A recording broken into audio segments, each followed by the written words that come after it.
En estos días tienen lugar aquí en la capital de los Estados Unidos las reuniones de otoño del Fondo Monetario Internacional y el Banco Mundial. El Fondo Monetario Internacional ha reducido las previsiones de crecimiento de la economía latinoamericana a la mitad.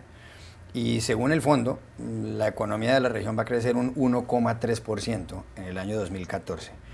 La economía que más va a crecer, según ha previsto esta entidad, es la boliviana, con algo más del 5%, seguida por la colombiana, con el 4,8%, y habrá dos países que entrarán en recesión, y se trata de Venezuela y de la Argentina. ¿Cuál es la verdadera situación de la economía latinoamericana? Y la pregunta más en concreto es, ¿está en crisis la economía de América Latina? La economía de América Latina, Juan Carlos, no está en crisis. Lo que tenemos es, desde ya hace 3 años, y eso va a continuar en el futuro previsible, un enfriamiento significativo respecto de los crecimientos exuberantes que tuvimos durante el periodo 2004-2011. Un enfriamiento no es lo mismo que una crisis, es una contracción normal del ciclo de negocios, o sea que en ese sentido América Latina ha recuperado ciertos visos de normalidad que hacía tiempo no teníamos, sin perjuicio de que hay países que, como bien tú señalas, Argentina y Venezuela tienen problemas. Así que yo diría, no estamos en crisis. Toda la región, todos los que van a crecer más y los que van a crecer menos, están padeciendo de un enfriamiento significativo en sus tasas de crecimiento, y la región se va a tener que adaptar inteligentemente a una velocidad de crucero menor. Así que, excepto Argentina y Venezuela, que tienen problemas serios y problemas propios, porque tienen esquemas de manejo económico muy distintos que el resto, yo diría que para buena parte de los países importantes las perspectivas son de enfriamiento y hay que manejar inteligentemente esa nueva velocidad de crucero. ¿Qué están haciendo bien Evo Morales, el presidente de Bolivia, y Juan Manuel Santos, el presidente de Colombia, en materia económica? ¿Y qué están haciendo mal Nicolás Maduro, el presidente de Venezuela, y la presidenta de Argentina, Cristina Fernández de Kirchner? Yo creo que acá es donde América Latina, donde se parten las aguas. Nosotros dijimos en nuestro reciente informe que no hay una, sino 3 Latinoaméricas. Y diría que Argentina y Venezuela han abandonado 2 cosas muy importantes: los principios de la democracia liberal. Argentina en favor de un capitalismo de Estado, Venezuela en favor de un socialismo del siglo XXI autoritario. Y en conjunto con ese abandono de la democracia liberal se han abandonado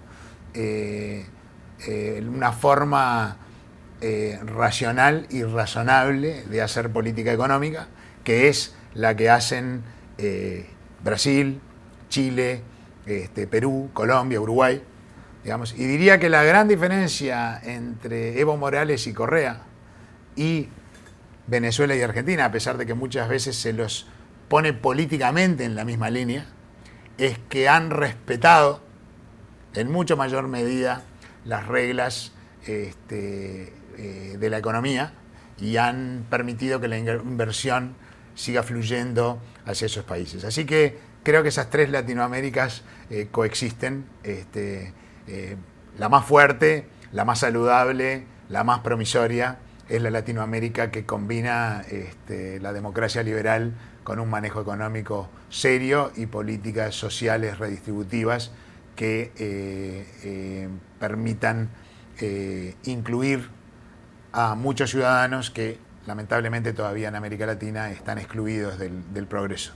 ¿Pero se refiere usted a Evo Morales y a Juan Manuel Santos, o a Evo Morales, Juan Manuel Santos y también Correa? Evo Morales y Rafael Correa. A Colombia lo pongo dentro del grupo de países sólidos, serios, consistentes. De hecho, creo que a Colombia, Chile ya tiene un gran futuro.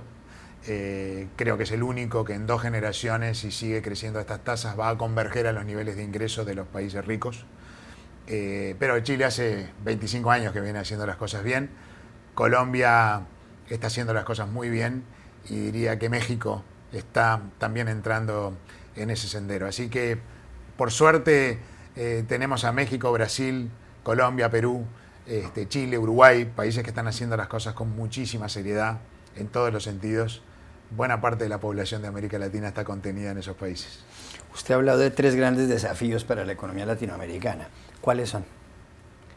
Yo diría que el primero es que ante condiciones económicas más adversas, porque de vuelta la velocidad de crucero de la economía va a ser menor, mantener la estabilidad macroeconómica. ¿Esto qué quiere decir traducido al español? Mantener la inflación controlada, que normalmente cuando se entra en descontrol inflacionario son los segmentos más vulnerables de la población los que más sufren. Mantener en orden las finanzas del Estado, de manera de no entrar en un ciclo de crisis recurrentes, sino que eso ya sea parte de nuestro pasado. Y yo creo que este grupo de países que están haciendo las cosas muy bien, tanto en el terreno político institucional como en el terreno económico, si no se han graduado, ya están a punto de graduarse en materia del manejo de políticas macroeconómicas. Creo que el segundo gran desafío es que ahora, con menos recursos disponibles, vamos a tener que seguir haciendo políticas sociales activas e inclusivas. Porque como dice muy bien el economista jefe del Banco Interamericano de Desarrollo, y a mí me gustó mucho esa frase, tenemos que incluir para crecer, no crecer para distribuir. Ese es el gran desafío de América Latina. Y hacer redistribución con pocos recursos, o con menos recursos, implica hacer redistribución inteligente, Juan Carlos, no una redistribución oportunista apuntando a un asistencialismo de tipo populista, sino una redistribución que apunte a mejorar las oportunidades. Y en esto la clave está en nuestros sistemas educativos, Juan Carlos. América Latina realmente tiene un déficit en materia educativa que es monumental. Promedialmente, el 50% de los jóvenes de 15 años en las pruebas estandarizadas externas de matemáticas, conocimientos de ciencias y de lectura, que están a un paso de entrar al mercado de trabajo, no reúnen, de acuerdo a estas pruebas internacionales, las destrezas mínimas para insertarse productivamente en la vida laboral. En los segmentos más vulnerables de la población, estas tasas llegan a 70-80%. Quiere decir que estamos hablando de que el 50% de los jóvenes latinoamericanos no van a ser fácilmente empleables por la economía formal. ¿Qué produce esto? Exclusión social, informalidad, y produce el germen de la delincuencia y del crimen. Porque si yo no puedo, a través de mi participación en la economía formal, compartir la prosperidad o el progreso de la sociedad, entonces me veo tentado a hacerlo por medios ilícitos. Así que yo creo que vamos a tener que trabajar muy inteligentemente y claro, en el poco tiempo que tenemos uno lo dice en una frase, no gastando más, sino gastando mejor, porque ahora los recursos no van a ser tan abundantes como lo fueron entre el 2004 y 2011. En la iniciativa que usted encabeza han hecho una propuesta de lo que han llamado la New Trans-American Partnership, es decir, la alianza nueva transamericana. ¿Eso de qué se trata? Se trata de que América Latina, Juan Carlos, está muy poco integrada. El comercio interregional es bajísimo, entonces eso nos da poca oportunidad de crear cadenas globales de producción, estar en lo que el BID llamó las fábricas sincronizadas, que dicho sea de paso, para mí van a ser por la paz del mundo mucho más que cualquier otra cosa, porque cuando algo que uno produce, se produce un producto final en 10 países distintos, cuando un accidente nuclear en Japón deja sin iPads a la Quinta Avenida de New York, digamos, bueno, yo no me puedo pelear con quien es parte de mi proceso productivo. Entonces yo creo que no es solamente un tema comercial, es un tema de cooperación política y de promoción de la paz y de las buenas relaciones entre los países. Entonces tenemos que integrarnos. Entonces la pregunta es, ¿cómo integrarnos? Bueno, Estados Unidos está haciendo un acuerdo transpacífico con el Asia. Sí nos permiten participar a nosotros, y Chile, México y Perú son parte de eso, pero no somos el centro neurálgico. Está haciendo un acuerdo transatlántico de inversión y de comercio con Europa.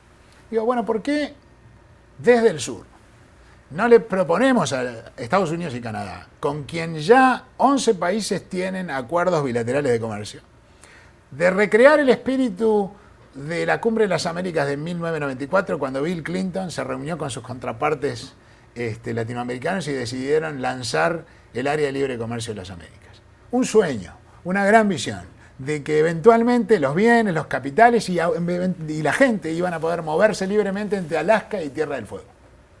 Un proyecto común para las Américas. Estamos a un paso de lograrlo. 11 países tienen acuerdos bilaterales con Estados Unidos, 7 de ellos con Canadá. Si lográramos que esos 11 países que tienen acuerdos con Estados Unidos, incluimos también a Canadá, armonicen sus reglas de origen, habríamos creado un espacio económico de 620 millones de consumidores y de 22 trillones de dólares de tamaño de la economía, mayor que toda la Unión Europea y 2 veces y media el tamaño de China. Y esto sin incluir todavía a los países del Atlántico, que creo que si esto ganara tracción, rápidamente Brasil, Uruguay, por cierto, que es un país aperturista, se verían rápidamente tentados a entrar en una iniciativa como esta, especialmente si surge desde las entrañas de América Latina. Porque el sector privado brasileño ha abandonado sus preceptos proteccionistas y se da cuenta de que si Brasil no se integra, entonces va a quedar muy aislado. Entonces yo creo que están dadas las condiciones como nunca antes para que nuestra región se pueda integrar y por eso lanzamos esta idea de una nueva, un nuevo acuerdo transamericano para recrear ese espíritu tan hermoso del año 94. Finalmente usted vive parte del año, gran parte del año en Montevideo, y usted es uruguayo y allá dirige el CERES, este Centro de Estudios de la Realidad Económica y Social. Uruguay, según la revista The Economist, es el país del año. Y además Uruguay es el país de moda. Pepe Mujica, el presidente uruguayo, ha sido un hombre vanguardista en todo tipo de implantación de políticas sociales y de políticas económicas. ¿Todo esto se le debe a Pepe Mujica? ¿Uruguay se volvió así por Pepe Mujica? ¿O hay algo o mucho allí de las tradiciones uruguayas?